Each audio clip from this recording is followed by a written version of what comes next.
Flowers Top Singer season 4 വേദിയിൽ grand ഫിനാലേക്ക് തുടക്കം കുറിച്ചിരിക്കുന്നു. Grand finale വേദിക്ക് വിഷുവിരുന്നായി നമ്മുടെ ഇവരുടെയും പ്രിയങ്കരനായി ലാലേട്ടനാണ് എത്തിയിരിക്കുന്നത്.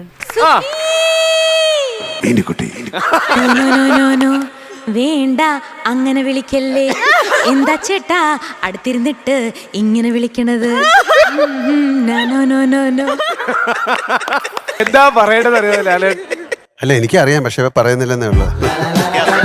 ഫ്ലവേഴ്സ് ടോപ്പ് സിംഗർ സീസൺ 4 വേദിയിൽ ഗ്രാൻഡ് ഫിനാലേക്ക് തുടക്കം കുറിച്ചിരിക്കുന്നു. വേദിയിൽ നമ്മുടെ കുട്ടി കുരുന്നുകൾക്ക് ആവേശമായി നമ്മുടെ ലാലേട്ടൻ. സാധാരണ ആട് കരയുന്ന എങ്ങനെ?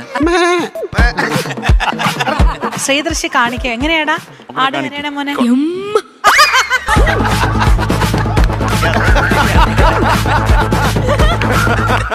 ഇത് ഫ്ലവേഴ്സ് ലോകമെമ്പാടുമുള്ള പ്രേക്ഷകർക്ക് നൽകുന്ന തിരുവോണ സദ്യ. നമുക്ക് ഗ്രാമങ്ങളിൽ ചെന്ന് രാപ്പാർക്കാം. അധികാലത്ത് എഴുന്നേറ്റ് മുന്തിരിത്തോട്ടങ്ങളിൽ പോയി മുന്തിരിവള്ളികൾ തളിർത്ത് പൂവിടുകയും മാതളനാരകം പൂക്കുകയും ചെയ്തു എന്ന് നോക്കാം. അവിടെ വെച്ച് ഞാൻ നിനക്കെന്റെ പ്രേമം തരും. നമുക്ക് അതിരാവിലെ പല്ല് തെച്ചിട്ട് ഇല്ലാത്ത കാര്യം ഇഞ്ചോടിഞ്ച് പോരാട്ടമാണ് നടന്നുകൊണ്ടിരിക്കുന്നത്. തിരുവോണ ദിനത്തിൽ ഉച്ചയ്ക്ക് 12 മണി മുതൽ ഫ്ലവേഴ്സ് ടോപ്പ് സിംഗറിൽ ഓണസദ്യ. തിരുവനന്തപുരത്തൊക്കെ അമ്പലങ്ങളിലൊക്കെ ഉണ്ടാക്കുന്ന ഒരു പായസമാണ് ഉണ്ണിയപ്പം, പഴം പ്രധാനം. ഇയാൾക്ക് ഇഷ്ടമുള്ള ഭക്ഷണം എന്താണ്? ബിരിയാണി.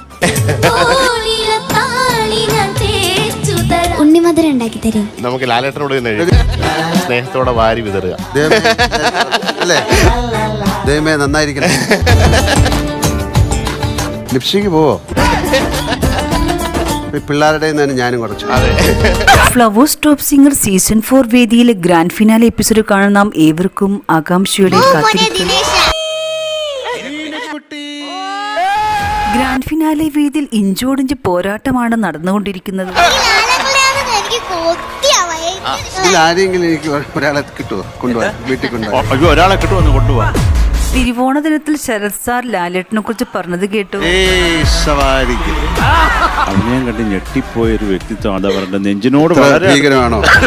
സിംഗർ വേദിയിലെ കുട്ടിക്കുരുന്നുകൾ ലാലേട്ടൻ നൽകുന്ന ഓണസമ്മാനം. എനിക്കെന്താണ് ഓണായിട്ട്? എനിക്ക് ലാലങ്കൾ എനിക്കൊരു ഉമ്മ തന്നാൽ തിരുവോണ ദിനത്തിൽ ഉച്ചയ്ക്ക് 12 മണി മുതൽ ഫ്ലവേഴ്സ് ടോപ്പ് സിംഗറിൽ ഓണസദ്യ. ഗീതം ഒരു അനന്ത സാഗരമാണ്.